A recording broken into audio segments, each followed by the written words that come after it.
If you want to be awe-inspired, ladies and gentlemen, and let me just tell you that those of us who do not believe we are divinely created, let alone divinely supervised, are not immune to the idea of awe and beauty and the transcendent.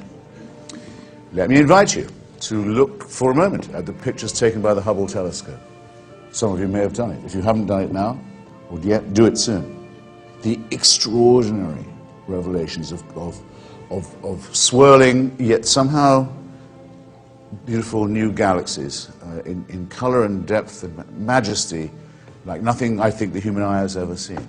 Turn away from that if you wish and gaze at a burning bush in an illiterate desert part of the Middle East and say that that's where revelation comes from. I don't believe you'll be able to do it. Or read a page of Stephen Hawking on the absolute magnificence and consistency and underlying beauty. As Einstein says, the great miracle of physics is there are no miracles. It all carries on, holding together all the time. There are no interruptions in its order. There are no suspensions of it just to please Joshua or just to please some sect or tribe or group. No, it's much, much, much more impressive than that.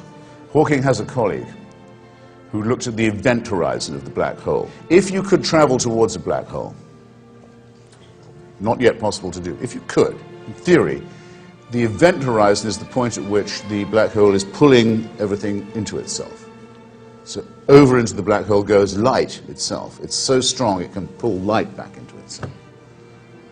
It's really awe-inspiring. A lot more, say, than a crowd of pigs infested by devils running down a hill into the sea, which is a piece of sorcery and cheap magic of the sort that shouldn't impress any thinking person.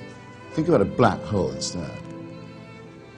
Pulling the light into itself, the event horizon just reorganizing nature.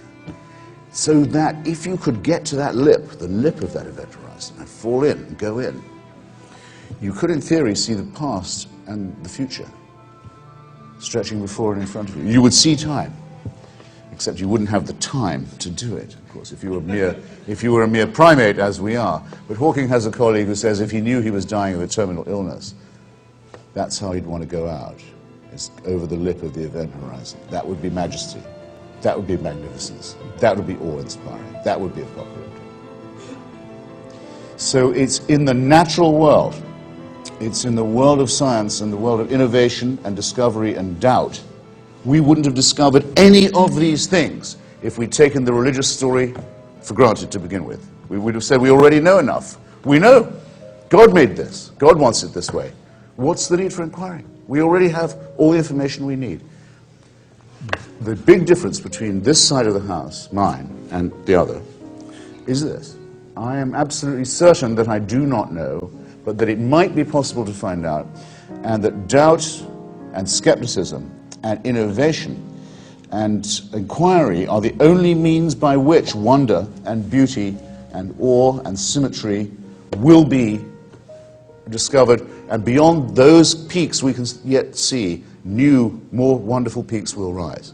Whereas, on the Wilson side of the house, it is said, we already have the certainty. We know that God created us, and we even claim to know his mind and what he wants of us. And I just invite you to open your minds to the possibility that the skeptical and the inquiring and the doubtful will be better than anything that calls itself faith. Because anything that calls itself faith calls itself certainty.